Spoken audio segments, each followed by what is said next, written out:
Hello folks and welcome back to another video from YTCSC, YouTube's Celtic Supporters Club. Going to be a quick video today. We're going to look at a couple of rumours that are circulating regarding a couple of forwards, a couple of strikers, and makes a bit of sense when you think about Daisen Maeda and the form that he's in. If we don't have bids coming in for him this summer, I'd be super surprised. Looking at the rumours, I think half of most of the English Premiership are looking at Dyson. You're talking about Arsenal, Liverpool, there's rumours of Chelsea, Spurs, Villa, Brentford, West Ham, Fulham, and then there's the clubs that are coming up. I was reading the other day that Leeds are looking at him as well. The guy's numbers are phenomenal. He's had his best season this year, and you know Celtic clubs always circling our top players, and I think if a bid of 25 plus comes in, Celtic, they never say no. I hope it doesn't happen because he is the catalyst for everything for me. He's a super player. His press, his power, his speed, and he's just become a fantastic finisher of late this season. However, you have to be real about it, and being real about it is clubs will be sniffing about him, and if that happens, Celtic have to be prepared. Couple of names that have been mentioned, and I'll run over two of them. Both of them won't be a surprise to you. But we have been hearing again the name Matthias Kvitsgarden, easier for you to say. The Danish striker, again, has been mentioned in the Celtic realms with a fee of around £11 million being bandied about, and that's what his club have said that they would accept, or apparently that's what they've said they would accept. We're not the only club looking at him, as there are plenty of clubs out there, Bromby being one of them that have been named recently. Just looking at his stats, a young guy fits us perfectly at 23. He scored 22 goals, 6 assists in 35 appearances, and he's got a couple of years left in his contract. So he fits the bill perfectly for what Celtic look to do. Bring them in youngish. This guy's got a bit of quality about him.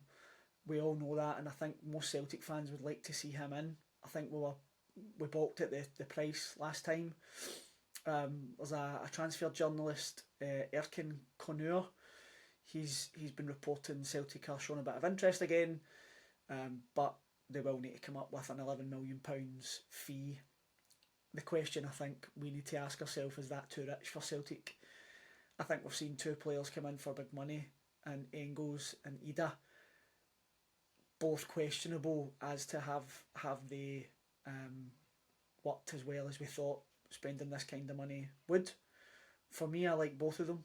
I think they're a better quality player. I would rather spend that kind of money in one player than go out and, like we used to do, and spend £1.5 million here, £2 million there, because end up four of these guys just don't make it. I think Yang's probably one of the only one recently that we think might actually come through, who's come in for that cheap fee.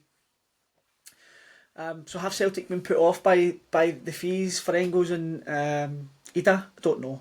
You can let me know what you think. At 23, he's in the right bracket. He's in the right age, and you can see he's scoring goals. I think Eintracht Frankfurt are having a look at him. I believe they would have to sell before they can come in and make a bid for him. So I would like to see him come to Celtic. I think Maeda's days with Celtic will be numbered at some point. You know, he's just too good a player, and then these players eventually will move on. I love the guy, and I hope he stays, and I hope I'm wrong, but I think Celtic need to be on the front foot with this thing. Next guy that's been mentioned is David Strelec, and he has been mentioned with us before. So he's been out and about touting a move, kinda, out and about chatting about it. If you remember this guy, he was the Slovakian from Slovan Bratislava. Actually, he's just scored the hat-trick there to help Slovan win the title. Very, very good player. The chat is he'll come at a cost of about 7 million, and I'm not sure how that's working out, because I think they were asking for 11 million before. Again, Celtic, if they did go in, they'd turn their nose up at it. So he's been in the media talking recently, and this is what he had to say. I'm happy here. I'm at home here. It's always been my dream to play for Slovan, but I won't deny something could happen. We'll see how the communication with the club goes. So yeah, he's telling us that he's a happy guy, he loves Slovan, but he's left the door open, I think, at the end there. Let's see how it goes, and he won't deny if something can happen. I think he's an option. This guy's 24. He scored 22 goals in 44 appearances for Slovan across all competition. That actually includes 3 in the Champions League qualifiers and 2 more in the main competition. One of those against Atletico Madrid, and we know how we did there. So the guy knows where the back of the net is.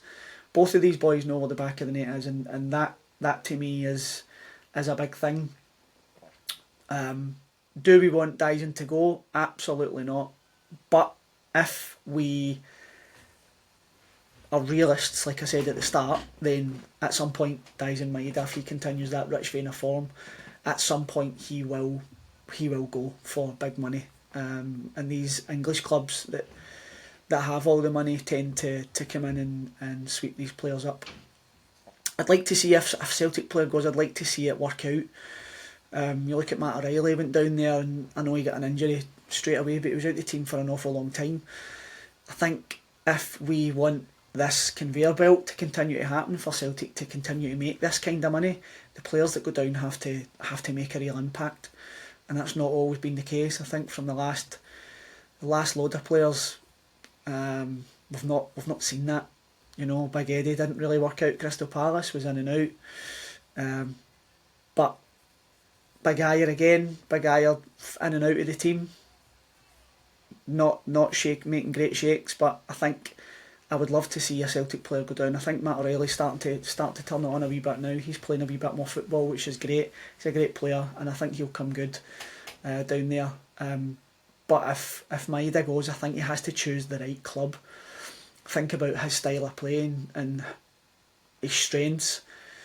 He needs to make sure he's at a club that can work for, and he gets what he wants. I would like to see him, if he does go to a team that are super quick in attack and can get that ball forward to him, and we can make things happen. I would love him to stay. Let's be honest, I'd love him to actually stay, but we have to be realistic, as I said, and if a club do come in and take him, then these two guys are two of the guys that are being mentioned. So just a quick video just to talk a wee bit about who we're looking at right now, and what's out there, and we're going to do more of these. We're going to drop in with 5, 10, 15 minute videos just to let you know what's out there and what we're hearing.